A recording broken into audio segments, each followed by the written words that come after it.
Hello there, assalamu alaikum. This is Tariqul Islam PL. Welcome to my YouTube channel and Facebook page. So guys, video thumbnail দেখে হয়তো বুঝে গেছেন আজকে কি বিষয় নিয়ে আমি আপনাদের সাথে কথা বলবো। সো ঠিকই ধরতে পেরেছেন, আজকে কথা বলবো হচ্ছে বাইকের ইঞ্জিন ব্রেক নিয়ে। সো ইঞ্জিন ব্রেক সম্পর্কে আমরা যে যতটুকু জানি তার সাথে আমি কিছু জিনিস ইনক্লুড করব। যারা পুরাতন তারা তো ইঞ্জিন ব্রেক সম্পর্কে অনেকেই জানেন, আবার আমার অনেক ভিউয়ার্স আছে যারা ইঞ্জিন ব্রেক সম্পর্কে জানেন না। সো বিষয়টা নিয়ে আজকে আমি কথা বলার ট্রাই করব। ইঞ্জিন ব্রেক হচ্ছে বাইকের একটা হচ্ছে সেফটি টুলস, একটা হচ্ছে বাইকের সেফটি টুল। এটা হচ্ছে আপনার জীবন রক্ষা করবে, সেটাই হচ্ছে ইঞ্জিন ব্রেক। সো আমরা জানি হচ্ছে প্রত্যেকটা বাইকারের দুইটা ব্রেক থাকে, মানে প্রত্যেকটা বাইকের দুইটা ব্রেক থাকে, একটা হচ্ছে সামনে একটা হচ্ছে পিছনে। তার সাথে এখন নতুন করে অ্যাড হচ্ছে এবিএস, সামনেও এবিএস আবার পিছনেও এবিএস। এখন আবার অনেক বাইক আমরা দেখতে পাই সামনেও ড্রাম ব্রেক পিছনেও ড্রাম, আবার অনেক বাইক দেখতে পাই হচ্ছে সামনে ডিস্ক ব্রেক পিছনে drum brake.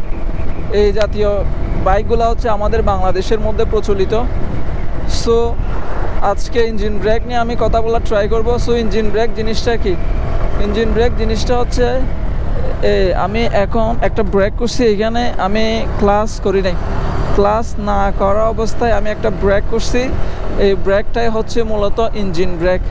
So engine brake কেমনে ইউজ করবেন সে বিষয়টা নিয়ে আমি একটু ডিটেইলে বলতেছি আপনাদের। সো যেটা বলছিলাম, ইঞ্জিন ব্রেক হচ্ছে ক্লাস না করে ব্রেক করা।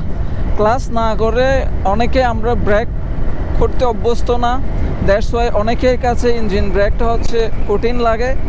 সো আজকে আমি আপনাদের একটা টেকনিক শিখিয়ে দিব, ওই টেকনিকটা ফলো করলে আপনি ইজিলি ইঞ্জিন ব্রেক করতে পারবেন। সেটা হচ্ছে আপনার বাইকের গতি নিয়ন্ত্রণের জন্য আসলে ইঞ্জিন ব্রেকের বিকল্প নাই। ইঞ্জিন ব্রেক ইউজ করা হচ্ছে যারা প্রফেশনাল বাইকার, তারাই হচ্ছে মূলত ইঞ্জিন ব্রেক বেশি ইউজ করে। নতুনরা ইঞ্জিন ব্রেক সম্পর্কে আমি জানেন না। সো আজকে আমার ভিডিও থেকে আপনারা যতটুকু পারেন শিখে নেন। আমি ট্রাই করতেছি মূলত বেস্টটা দেওয়ার জন্য আমার। সো ক্লাস না করে ব্রেক করার ক্ষেত্রে কিছু সতর্কতা অবলম্বন করতে হবে। ফর এক্সাম্পল, আপনি যখন এটা হচ্ছে ইঞ্জিন ব্রেক, যেমন আমি ক্লাস করি না, এখন বাইকের যখন স্পিড একটু কমে গেছে তখন ক্লাস ধরে তারপরে বাইকের যে গিয়ারগুলো ছিল সবগুলো হচ্ছে ডাউন শিফট করে দিছি। সো যেটা বলছিলাম, ক্লাস না করে হচ্ছে মূলত আপনার ব্রেক করাকে হচ্ছে ইঞ্জিন ব্রেক বলে। সো ইঞ্জিন ব্রেকের ক্ষেত্রে যে বিশেষ সতর্কতা সেটা হচ্ছে আপনি যখন ইঞ্জিন ব্রেক করবেন তখন আপনার বাইকের স্পিড দেখবেন যে ধরেন আপনার বাইক আপনি গাড়ি চালাচ্ছেন 80 স্পিডে, আপনার ইঞ্জিন ব্রেক করার ফলে আপনার বাইকের স্পিড নেমে আসছে ধরেন 20 স্পিডে। তো 20 স্পিডে নেমে আসার পর সাথে সাথে যখন আপনার বাইকের স্পিড 20-এর মধ্যে থাকবে তখন সাথে সাথে আপনার ক্লাস করে তারপরে সবগুলা গিয়ার হচ্ছে কী করে ফেলতে হবে, ডাউন করে ফেলতে হবে। ডাউন করা বলতে এখানে ধরেন আপনার বাইক 80 স্পিড রান করার সময় আপনার বাইক হচ্ছে 5টা গিয়ারে ছিল, যখন আপনি ইঞ্জিন ব্রেক ধরছেন তখন ইঞ্জিন ব্রেক ধরার পরে দেখতেছেন যে আপনার 20 স্পিড আসার পরও আপনার বাইকে 5টা গিয়ারে রয়ে গেছে। তখন আপনার যে কাজটা করতে হবে সেটা হচ্ছে দ্রুত ক্লাস করে দ্রুত 2-3টা গিয়ার আপনি হচ্ছে কী করবেন, ডাউন করে ফেলবেন, মানে 3টা গিয়ার হচ্ছে কমায় ফেলবেন। আর আদারওয়াইজ আপনি যদি ঠিকঠাক মতো যদি গিয়ার শিফট না করেন ইঞ্জিন ব্রেক করার পরে, তখন অনেক সময় দেখা যাবে আপনার বাইকের যে চেইন আছে সেই চেইনটা হয়তো বা ছিঁড়ে যেতে পারে। সো এটা হচ্ছে ইঞ্জিন ব্রেকটা কখনোই দিনে দিনে ইমপ্রুভ হবে না। সেই ইঞ্জিন ব্রেকটা ইমপ্রুভ করার জন্য আপনাকে প্র্যাকটিস করতে হবে, বারবার প্র্যাকটিস করতে হবে।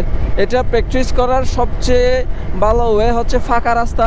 আপনি সিটির মধ্যে ইঞ্জিন ব্রেক কম ইউজ করতে পারবেন, কজ সিটির মধ্যে অলওয়েজ জ্যাম থাকে। জ্যামের মধ্যে আমরা আসলে চাইলে ইঞ্জিন ব্রেক ইউজ করতে পারি না, আমাদের জ্যামের মধ্যে ক্লাস ধরা লাগে, অলওয়েজ ক্লাস ধরা লাগে। ইঞ্জিন ব্রেকটা হচ্ছে আপনার গাড়ি যখন অধিক স্পিড থাকে, যখন আপনার গাড়িকে দ্রুত থামানোর প্রয়োজন হয় তখনই হচ্ছে ইঞ্জিন ব্রেকটা হচ্ছে অ্যাপ্লাই করা হয়। এ হচ্ছে ইঞ্জিন ব্রেক নিয়ে ছোটোখাটো কথাবার্তা। জানি না কতটুকু আপনাদের উপকার আসছে, আমি ট্রাই করছি আমার সর্বোচ্চটা দেওয়ার জন্য। হোপ রাখতেছি ভিডিওটা আপনাদের ভালো লাগছে। যদি ভিডিওর কোনো একটা পার্ট যদি ভালো লেগে থাকে তাহলে প্লিজ একটা লাইক দিয়েন, আর যদি চ্যানেলে নতুন হয়ে থাকেন সেক্ষেত্রে চ্যানেলটা সাবস্ক্রাইব করে আমাকে সাপোর্ট করতে পারেন। সো দেখা হচ্ছে নতুন কোনো ব্লগে।